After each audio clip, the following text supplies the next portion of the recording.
भीष्म पितामह कह रहे हैं आपसे प्यारा कौन है ठाकुर जी इस संसार में जिसको मैं अपनी पत्नी बेटी दूं? मेरी बेटी तो आपसे ही ब्याह करेगी।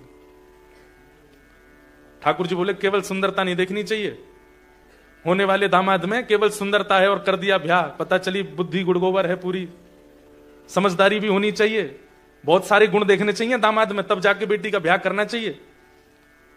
सौंदर्य देख करके ब्याह नहीं, शौर्य भी होना चाहिए। अरे कल को जीवन में अप डाउन आएगा तो बेटी की रक्षा करने वाला होना, ऐसा थोड़ी हो कि ब्याह करा दिया और जीवन में विपरीतता आ गई तो बेटी के पीछे छुपा है, तुम बचाओ मुझे तो मैं क्या करूं अब, ऐसा थोड़ी होना चाहिए।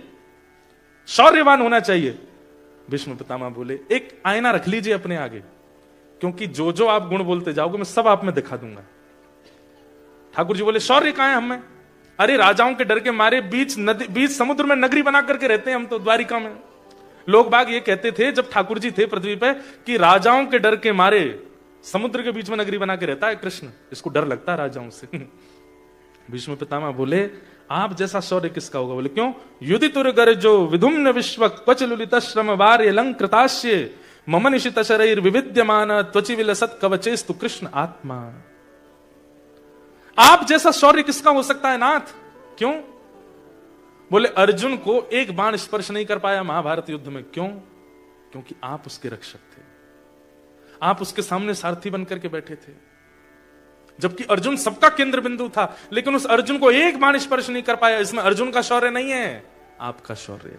मैं देखता था जैसे ही बाण चलाया जाता था इतनी द्रुत गति से आपकी नजरें घूमती थी, कहां से बाण अर्जुन के पास आ रहा है। आप तुरंत रथ को इतने इस तरीके से घुमाते थे कि वो बाण इधर उधर से निकल जाता था, एक बाण भी अर्जुन को छू नहीं पाता था। अर्जुन को भले ही लगता हो कि वो गांडीव धनुषधारी है, लेकिन मैं आज कहता हूं अर्जुन तेरी रक्षा इसलिए हुई क्योंकि द्वारिकाधीश तेरे सारथी हैं।